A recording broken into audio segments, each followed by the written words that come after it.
Good morning दोस्तों, आप सभी लोग कैसे हैं। तो ठीक है, आज का सेशन स्टार्ट करते हैं। आज करेंगे जो भी एनटीएससी में स्टेज वाइज और एनसीईआरटी ने जो भी यानी सेंटर ने एनटीएससी के स्टेज फर्स्ट और सेकंड में जो क्वेश्चंस पूछे तो उनको डिस्कस करेंगे। इससे पहले हम एक सेशंस कर चुके हैं जिसमें हमने 8 क्वेश्चन डिस्कस कर लिए हैं और हम जो सीरीज स्टार्ट कर रहे हैं, जो सेशंस स्टार्ट कर रहे हैं वो चैप्टर वाइज चैप्टर है। अगर हमने एनसीईआरटी का और जो प्रीवियस ईयर्स के क्वेश्चंस हैं तो पॉलिनोमियल्स के डिस्कस कर लिए हैं। तो आज फिर इसके क्या करेंगे, तो उसी चैप्टर्स के यूनिट्स के हम एनटीएससी में जो क्वेश्चंस पूछे हैं स्टेज फर्स्ट और स्टेज सेकंड उन सभी को डिस्कस करेंगे। ठीक है, तो क्वेश्चंस इतने हार्ड नहीं आते हैं। क्वेश्चंस कभी कभी बेसिक कॉन्सेप्ट से आते हैं, तो आपको अगर बेसिक नॉलेज है कॉन्सेप्ट्स की तो बिल्कुल कोई तकलीफ नहीं होने वाली है। तो शुरुआत करते हैं। तो पहला क्वेश्चंस देखेंगे। क्वेश्चंस क्या है, फर्स्ट अगर देखो क्वेश्चन से साथ साथ अगर प्रैक्टिस करें तो कॉपी पेन साथ ले लीजिए। क्वेश्चन समझ में आता है तो आप पहले प्रैक्टिस कीजिए, वीडियो को पॉज कीजिए और पहले उस पर क्वेश्चंस को खुद सेल्फ कीजिए। आ जाता है तो उसके बाद हमारे साथ आंसर को मैच कर लीजिए। पहला क्वेश्चंस देखेंगे, if x and by x by z are the real number. यहाँ से हमने पहले इसमें जो वेरिएबल्स हैं एक्स बाई जेड्स यहाँ पे आइडेंटिफाई कर दिए हैं कि ये रियल नंबर्स हैं, यानी एक्स बाई जेड की वैल्यू रियल फैमिली में से कुछ भी हो सकती है। Such that root x minus one plus root y minus two और plus root z minus three equal to zero लेके आना है। Then the value of x by z respectively. इस चीज़ में अगर हम अलग से थोड़ा थिंक करें कि इक्वेशंस कितनी है 1 और वेरिएबल्स का इन्वॉल्वमेंट कितना है 3, तो पहली बात तो ये है कि हम डायरेक्ट हमारे पास अगर इसके यूनिक सॉल्यूशन निकालने एक्स वाई जेड्स के लिए तो डायरेक्ट तो हम नहीं निकाल सकते कि इक्वेशन नंबर ऑफ इक्वेशन से उसके इक्वल होनी चाहिए नंबर ऑफ वेरिएबल्स के, तो हम एक पर्टिकुलर वो उसके सॉल्यूशंस निकाल सकते हैं यूनिक सॉल्यूशंस।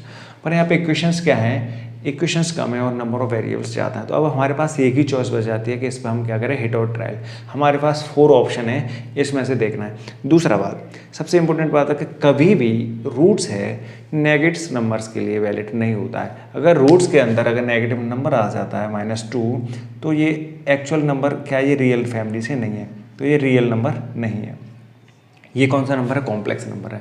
जब नॉट परफेक्ट उस केस का अगर उसके लगाते हैं तो वो तो इरेशनल हो जाता है। पर अगर नेगेटिव नंबर्स भी साथ हो, ठीक है, तो उसमें क्या हो जाएगा, ये इरेशनल नंबर हो जाएगा। अगर इसके अंदर अगर -4 भी लिखते हैं तब भी ये रियल नंबर नहीं है, कि अगर रूट नेगेटिव नंबर्स का अगर हम उसके रूट्स निकालते हैं तो वो कॉम्प्लेक्स नंबर यानी इमेजिनरी नंबर हो जाता है। तो इससे हमें ये पता चल गया कि ये 0 लेके आना है। तो अगर ये 0 कब आएगा कि इनकी वैल्यू प्लस माइनस हो, कुछ की प्लस हो इसमें कुछ की माइनस हो तो इक्वल में 0 हो सकता है। अगर आपसे बोला जाएगा अगर हमको आंसर 0 लेके आना है तो -2 + 2 यानी एक प्लस का होगा एक माइनस का होगा, उस केसेस में दोनों का सम अप करने के बाद 0 हो जाएगा।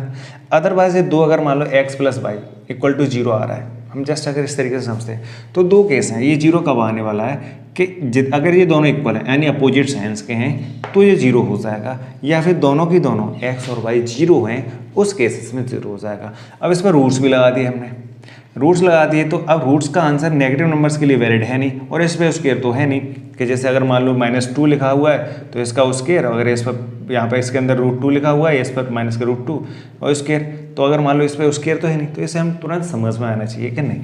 तो इस केसेस में ये 0 सिर्फ जब ही हो सकता है, ये सभी के सभी क्या होने चाहिए, 0 होने चाहिए। यानी ये 0 कब होगा, ये 0 कब होगा और ये 0 कब आएगा, तो बस इस चीज़ से समझ में आएगा कि ये 0 उस टाइम होगा जब x की वैल्यू इसके इक्वल हो जाएगी। तो 1 - 1 रूट्स के अंदर करेंगे तो ये क्या हो जाएगा, 0। इसी तरीके से 2 - 2 करेंगे तो ये भी क्या हो जाएगा, 0। उसी तरीके से 3 - 3 तो ये भी क्या हो जाएगा, 0। यानी इस केसेस से हमें पता चलेगा कि रूट्स के अंदर x की वैल्यू 1 होगी, y की वैल्यू 2 होगी और z की वैल्यू 3 होगी। ये तीनों के तीनों ये रूट्स हैं, ये सभी के सभी पर्टिकुलर 0 होने चाहिए। उस केसेस में हमारे पास जो आंसर्स हैं वो 0 आ जाएगा और तीनों का सम ऑफ 0 क्या हो जाएगा, 0। तो हमारे पास या तो हिट एंड ट्रायल था या फिर हमें कॉन्सेप्ट पता रहना चाहिए। कॉन्सेप्ट ज़्यादा हार्ड नहीं होता है, बस आपको पता रहना चाहिए अच्छे से। तो पहला क्वेश्चन पुटअप करके देंगे, x की जगह 1, y की जगह 2, z की तरह 3, तो ये हमारे पास पहला ऑप्शन ठीक हो जाएगा। अदर भी चेक कर सकते थे, कहते हैं 0 इसमें पुटअप करते 0 0 0 तो -1 आता, -2 आता, -3 आता, ये तीनों के तीनों हो जाते कॉम्प्लेक्स नंबर। पर हमें पहले से आइडेंटिफाई किए हुए हैं, क्वेश्चंस में मेंशन किया हुआ है कि x by z are real numbers, ये रियल नंबर्स हैं। हम नेगेटिव नंबर्स नहीं तो ये रियल नंबर्स तो आएंगे नहीं, कॉम्प्लेक्स नंबर हो जाएंगे, ये ऑप्शन नहीं होगा। ये अगर इसमें पुटअप करेंगे 2 2 इसमें करेंगे तो 1 आ जाएगा। अगर 3 पुटअप करेंगे तो ये, अगर 3 इसमें पुटअप करेंगे तो क्या आ जाएगा 1। अगर इसमें क्या करेंगे 1 पुटअप करेंगे तो प्लस के माइनस के √2। तो ये रियल नंबर तो है नहीं, ठीक है। एक्स तो दे रखा, हम एक्स तो ले लेंगे यहाँ पे, ये रियल नंबर्स तो हो जाएंगे। एक्स की जगह 1 2 3 तो पुटअप कर सकते हैं, पर इसका फाइनल ये आंसर आएगा, ये रियल नंबर्स में नहीं आएगा। अब तो ये तो +2 हो जाएंगे और प्लस के माइनस के √2। तो इस केस से पता चल रहा है कि ये 0 के इक्वल नहीं हो सकता है। लास्ट ऑप्शन में इस तरीके से हम चेक कर सकते हैं। तो बस इस तरीके से हम याद रखना है कि रूट्स ये पर्टिकुलर 0 होने चाहिए। अगर स्क्वायर होते तो हम एक बार फिर और सोचते कि क्वेश्चन किस तरीके से चेंज हो सकता है, ठीक है। तो पहला क्वेश्चन आसान है, बस समझना आता है। हिट एंड टेल से क्वेश्चन को कॉन्सेप्चुअल नहीं, वैसे तो तुरंत आंसर पता चल रहा है। क्वेश्चन नंबर सेकंड को अगर क्वेश्चन को देखेंगे तो जब इसमें अल्फा उसके प्लस बीटा उसके प्लस अल्फा बीटा ये इस तरीके से गिवन है और ये अल्फा और बीटा जीरोस हैं, जब हमें जिस तरीके से ये पता चल जाएगा कि अल्फा बीटा जीरोस दे रखे हैं तो हमारे पास क्वाड्रेटिक पॉलिनोमियल्स दे रखा है, तो हमारे पास एक माइंड बस यही क्लिक करना चाहिए कि जीरोस और उसके कोएफिशिएंट्स में रिलेशन होता है। क्यों कि इसमें के की जो वैल्यू पूछा है, इसमें क्या पूछा है, क्वेश्चन क्या है, if alpha beta the zero of a polynomial this such that alpha उसके plus alpha beta equal to 21/4 then find k की वैल्यू क्या होगी। तो हमें इसमें के की वैल्यूज निकालनी है। तो के किसकी जगह रिप्लेस है, इसमें के है कांस्टेंट टर्म्स की जगह पे है और अल्फा बीटा जीरोस हमें गिवन है और अल्फा बीटा का हमें एक पर्टिकुलर रिलेशन हमें गिवन दे रखा है। तो क्या करेंगे, हमारे पास जो नॉन कंडीशंस होती हैं वो नॉन कंडीशंस क्या होती हैं, वो नॉन कंडीशन हमारे पास ये हैं कि हम जानते हैं क्या कि जीरोस और उसके कोएफिशिएंट्स में रिलेशन। अगर हमारे पास ध्यान से समझेंगे ax² plus bx plus c equal to px एक पॉलिनोमियल है और इस पॉलिनोमियल की जीरोस हैं वो अल्फा और बीटा। तो अल्फा और बीटा जब इसकी जीरोस होंगी तो हम पता है कि सम ऑफ जीरोस यानी जीरोस का सम इस कोएफिशिएंट्स में minus coefficient of x upon coefficient of x², यानी ये रिलेशन होता है हमारे पास किसी भी क्वाड्रेटिक पॉलिनोमियल्स में, यानी उसकी जीरोस का सम अप उसके जो लीनियर टर्म्स है उसके कोएफिशिएंट और जो क्वाड्रेटिक है यानी जिसकी पावर हाईएस्ट है उसके कोएफिशिएंट्स का रिलेशन होता है। तो एक्चुअल में ये होता है क्या, माइनस b/a। अगर इसमें a b c दे रखा है, अगर यहाँ कुछ और भी वेरिएबल्स वो कांस्टेंट दे रखे होते हैं, यहाँ पे m n और o, तो क्या आ जाता है, यहाँ पे n होता तो यहाँ पे m n o तो -n/m। अगर इसमें हम इस तरीके से लिख लेते mx² प्लस के nx प्लस के c की जगह o, जीरो दिखाई दे रहा तो यहाँ पे p लिख लेंगे तो क्या हो जाता है 0। तो ये भी क्वाड्रेटिक पॉलिनोमियल है। तो इसमें रिलेशंस करते हैं तो हम इस तरीके से इसे लैंग्वेज में पहले लिखते हैं। तो पहला रिलेशन हमें पता चल गया। दूसरा रिलेशन क्या होता है, product of zeros. Product of zeros क्या होता है, constant term upon coefficient of x²। क्या होता है, कोएफिशिएंट ऑफ x²। ये हमारे माइंड में जिस तरीके से इसमें ये कंडीशन इसने जैसे इसमें पुटअप किया है कि अल्फा और बीटा इसके जीरोस हैं, तो हमारे पास ये रिलेशन हमारे माइंड में तुरंत क्लिक करने चाहिए। क्यों कि इसमें हमारे पास कांस्टेंट टर्म्स की जगह पे के दे रखा है और के का हमें वैल्यू फाइंड आउट करना है। अब ध्यान से देखेंगे, अब रिलेशंस निकाल सकते हैं। हमारे पास अल्फा प्लस बीटा क्या आ जाएगा, अल्फा प्लस बीटा हो जाएगा माइनस के b/a। जब हम इस इक्वेशंस की कंपैरिजन करेंगे तो a की वैल्यू क्या आने वाली है 2 और b की वैल्यू क्या आ जाएगी 5 और c इक्वल क्या आ जाएगा k। ये वैल्यू आ जाएंगे हमारे पास अल्फा प्लस बीटा। तो ये हमें पता नहीं, गिवन नहीं है, पर हमारे पास एक रिलेशंस पहले से नोन है, अल्फा उसके प्लस बीटा उसके plus alpha beta equal to 21/4। तो इसका यूज़ करेंगे। तो alpha plus beta minus b तो माइनस और बी का वैल्यू कितना 5, ए कितना है 2। एक रिलेशन हमारे पास यहाँ से ये आ गया जिसकी हेल्प से हम इसमें पुटअप करेंगे और देखेंगे रिलेशन। दूसरा रिलेशन अल्फा बीटा क्या होता है c/a। c की वैल्यू क्या है k और a की वैल्यू क्या है 2। तो ये इक्वेशन हो जाएगी हमारे पास 2, यानी अल्फा बीटा इक्वल टू हो जाएगा k/2। अल्फा इंटू बीटा की वैल्यू तो हम इसमें डायरेक्ट रिप्लेस कर सकते हैं, बट हमारे पास अल्फा उसके प्लस बीटा उसके का आंसर हमारे पास नहीं है डायरेक्ट, पर हमारे पास अल्फा प्लस बीटा तो हमें पता है ना। तो हम इसकी हेल्प, जब हमने इससे पहले वाला एक सेशन किया है अलजेब्रिक आइडेंटिटीज़, तो उसमें ये वैल्यूज़ निकाल सकते हैं, तो हम उसकी हेल्प से निकाल सकते हैं। क्वेश्चंस भी किए हैं हमने, जब पॉलिनोमियल्स के प्रीवियस ईयर्स में इस तरीके का 2 क्वेश्चंस भी पूछे हुए हैं। तो रिलेशंस अगर हमें अल्फा प्लस बीटा दे रखा है और अल्फा बीटा दे रखा है तो हम अल्फा उसके प्लस बीटा उसके कैसे निकाल सकते हैं। तो हमें आइडेंटिटी पता रहना चाहिए। तो यहाँ पे हमें पता है कि वी नो दैट अगर हमारे पास आइडेंटिटी कौन सी होती है, ध्यान से समझेंगे, अल्फा प्लस बीटा का whole square. Alpha plus beta का होल स्क्वायर क्या होता है, alpha square plus beta square plus 2 alpha beta, यानी एक्स प्लस वाई का होल स्क्वायर या ए प्लस बी का होल स्क्वायर। हमने जी एल्फा और बीटा के टर्मों में से ओपन कर दिया। हमें वैल्यू किसका चाहिए, एल्फा स्क्वायर और प्लस बीटा स्क्वायर। हमारे पास नोन क्या है, एल्फा प्लस बीटा और इंटू एल्फा बीटा। तो क्यों ना हम इस वाले टर्म्स को LHS साइड ले आएँ। इस LHS साइड इसको ट्रांसपोज करके लेके आएंगे तो क्या हो जाएगा, alpha square alpha plus beta का whole square minus 2 alpha beta equal to क्या हो जाएगा, alpha square plus beta square. ठीक है, हमें इसकी वैल्यू चाहिए क्योंकि डायरेक्ट वैल्यू हम इसमें रिप्लेस कर सकते हैं। एल्फा बीटा हमें पहले से क्वेश्चन नंबर 2 से पता है, तो करेंगे पहले alpha square plus beta square की हम वैल्यू निकाल लेते हैं, इसे इरेज कर देते हैं। आप इसे कॉपी कर लेना इसको पॉज करने के बाद, ठीक है, या स्क्रीनशॉट ले लेना। अब देखेंगे इसमें अच्छे से। अब alpha square plus beta square, alpha square plus beta square equal to क्या आने वाला है, एल्फा प्लस बीटा का होल स्क्वायर। तो एल्फा और बीटा का इक्वेशन फर्स्ट से वैल्यू पुटअप कर देंगे, तो -5/2 का होल स्क्वायर, ठीक है, -2 into alpha beta. Alpha beta की वैल्यू क्या है, एल्फा बीटा की वैल्यू हमारे पास k/2, तो ये 2 से 2 कैंसिल हो जाएंगे। यहाँ से क्या आने वाला है 25/4 माइनस के, क्योंकि 5 का स्क्वायर 25, माइनस से माइनस तो हट जाएगा क्योंकि स्क्वायर हो रहा है उसका। इसका ये वैल्यू हमारे पास आएगी, इस डायरेक्ट वैल्यू को हम उसमें पुटअप करेंगे। ठीक है, अब देखते हैं ये क्वेश्चन हमारे पास वैल्यू किसकी आएगी, alpha square plus beta square. ये क्वेश्चन हमने यहाँ से मान ली 3। अब हमारे पास गिवन रिलेशन क्या है ये देखना है। जो गिवन रिलेशन है वो क्या है हमारे पास, ठीक है, गिवन रिलेशंस को देखेंगे। हमारे पास दे रखा है alpha square plus beta square plus 2 alpha beta equal to 21/4। Alpha square beta square हम इक्वेशन 3 से वैल्यू पुटअप कर सकते हैं, तो क्या आएगा 25/4, ये टोटल माइनस क्या आएगा माइनस के plus 2 alpha beta. Alpha beta की वैल्यू हमें पता है, तो 2 इंटू एल्फा बीटा की वैल्यू क्या आ जाएगी k/2। ठीक है, यहाँ से तो बच्चों इसमें कहीं एरर हो गई, थोड़ा वीडियो पॉज करते हैं, अभी देखते हैं इसमें क्या हुआ है। देखो इसमें क्या है, एरर क्या छूट क्या रहा था इसमें, इसे देखोगे यहाँ पर 2 उसमें क्या दे रखा है एल्फा बीटा, ना कि 2 अल्फा बीटा। तो ये क्या दे रखा है हमें एल्फा बीटा, तो इसे देखेंगे तो ये क्या हो जाएगा एल्फा बीटा। एल्फा बीटा की वैल्यू हमारे पास क्या है, 2 अल्फा बीटा नहीं एल्फा बीटा है।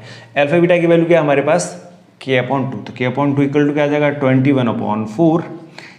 के वाले टर्म्स को LHS साइड, बाकी के साइड को हम RHS ट्रांसपोज कर देते हैं, तो क्या हो जाएगा माइनस के प्लस के k/2 इक्वल टू 21/4 माइनस 25/4। देखो माइनस का 1 और प्लस का आधा, तो k की वैल्यू अगर k कॉमन ले लेंगे तो -1 प्लस के हाफ, या फिर एलसीएम ले लेंगे तो एलसीएम क्या आ जाएगा 2। तो अगर हम इसे देखेंगे तो क्या आने वाला है, एलसीएम हो जाएगा 2 नीचे, तो क्या आ जाएगा -2k प्लस के इक्वल टू, इधर भी एलसीएम क्या आ जाएगा 4, तो 21 माइनस के 24 वो 25।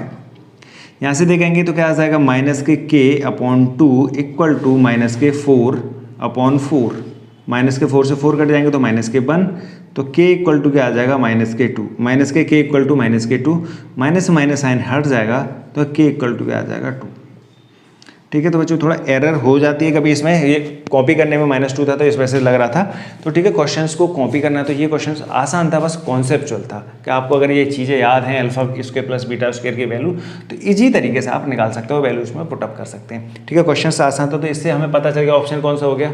इसमें 4 ऑप्शन हमें गिवन है, एक k की वैल्यू 3, -3, -2 या 2, तो क्या हो जाएगी 2, k की वैल्यू क्या हो जाएगी 2। तो ठीक है, क्वेश्चन आसान था, समझ में आ गया। क्वेश्चंस को कॉपी कर लीजिए, नेक्स्ट 2 क्वेश्चंस करते हैं आगे कॉपी करने के बाद। ठीक है बच्चों, जल्दी कीजिए फटाफट कॉपी। तो देखिए ये क्वेश्चन नंबर 11, क्वेश्चन नंबर 10 और 9 हमने पिछले सेशन में डिस्कस किए थे। क्वेश्चन नंबर 11 काफ़ी आसान क्वेश्चन, अच्छे से समझना है, देखना क्या है कि क्वेश्चन में क्या है पूछा है। क्वेश्चन को अच्छे से पहले रीड करेंगे। क्वेश्चन 11 में हमें क्या गिवन है, what is the coefficient of x y. X y का कोफिशिएंट क्या है in the expansion of x plus y का होल स्क्वायर दे रखा है। इसका एक्सपेंशन जब हम खोलेंगे, इसे एक्सपेंड करेंगे, इसके होल स्क्वायर को ओपन करेंगे, तो उसके अंदर जो एक्स और वाई आएंगे उसके साथ मल्टीप्लाई में क्या दे रखा है। ध्यान से क्वेश्चन को देखिएगा, क्वेश्चन बहुत आसान है, अगर आपको आइडेंटिटी पता है तो ये क्वेश्चन नहीं है 2 सेकेंड्स का भी। क्योंकि आपको आइडेंटिटी पता है तो इसके एक्सपेंशन को ओपन करोगे तो क्या आने वाला है, आइडेंटिटी याद है आपको तो आप फटाफट उसे कर देंगे। तो हमारे पास एक्सपेंशन क्या आ गया, एक्स प्लस वाई का होल स्क्वायर होगा तो क्या आएगा, x square plus y square plus 2xy। पूछा क्या क्वेश्चन कि इस एक्स वाई के साथ क्या मल्टीप्लाई में है, तो व्हाट इज द कोफिशिएंट, तो इसका कोफिशिएंट क्या है, तो 2 कोफिशिएंट है। तो सीधा सीधा पता चल गया हमारे पास ऑप्शन क्या हो जाएगा, डी। ठीक है, अगर इसमें बच्चों दोस्तों अगर देखेंगे कि एक्स प्लस वाई का होल स्क्वायर 9 होता, अगर क्यूब होता तो इसी तरीके से क्वेश्चन में पूछता है, तो अलग अलग तरीके के, ये नहीं कि उसमें एक्स वाई का कुछ इसी और टर्म्स का कोफिशिएंट वो पूछ सकता है। तो आपको आइडेंटिटी अच्छे से याद होनी चाहिए। ठीक है, तो क्वेश्चन समझ में आ गया, क्वेश्चन आसान है। नेक्स्ट क्वेश्चन देखेंगे, क्वेश्चन क्या है, value of x big bracket दे रखा है 1/1 प्लस 1/x, सेकंड ब्रैकेट में 1 प्लस 1/x प्लस 1, फिर next bracket 1 plus 1/x plus 2 -1। ये हमें क्वेश्चन गिवन है। अब इसमें हम देखते हैं तो क्या होगा, अब इसमें क्या इफ x प्लस वो, तो इसमें हमें वैल्यूज निकालनी है। तो देखेंगे फटाफट करना क्या, अगर डायरेक्ट हम इसे देखते हैं हिट एंड ट्रायल मेथड से तो इसका पूरा सॉल्यूशन निकालना है, तो हमें पता ही नहीं चल पाएगा कि इसमें क्या पुट अप करना है। तो हमारे पास एक ही ऑप्शन है, इसे सॉल्व कीजिए। आप सॉल्व कैसे करना है ये थोड़ा अच्छे से हमें देखना है। कुछ देखेंगे तो इसको फर्स्ट क्या करेंगे, x पर्टिकुलर ब्रैकेट्स को सॉल्व कर लीजिए पर्टिकुलरली। इस ब्रैकेट को सॉल्व करेंगे तो क्या आ जाएगा, 1/1 प्लस 1/x एक ब्रैकेट में प्लस वो इंटू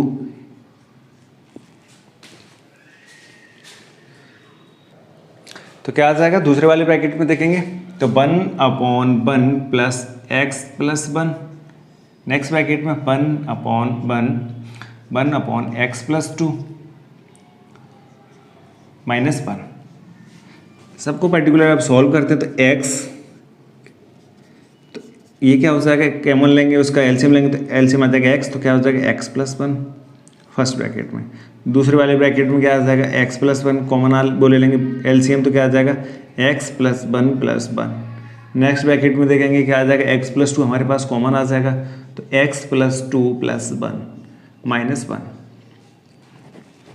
अब इसमें देखोगे ये तीनों ये ब्रैकेट्स हैं, ये तीनों के तीनों प्रोडक्ट में हैं। तो प्रोडक्ट में तो ध्यान से देखेंगे, इसे एक पॉइंट और सॉल्व कर लीजिए। नेक्स्ट स्टेप तो x plus 1/x, next bracket में क्या आने वाला है, x plus 2/x plus 1 into x plus 3/x plus 2 -1।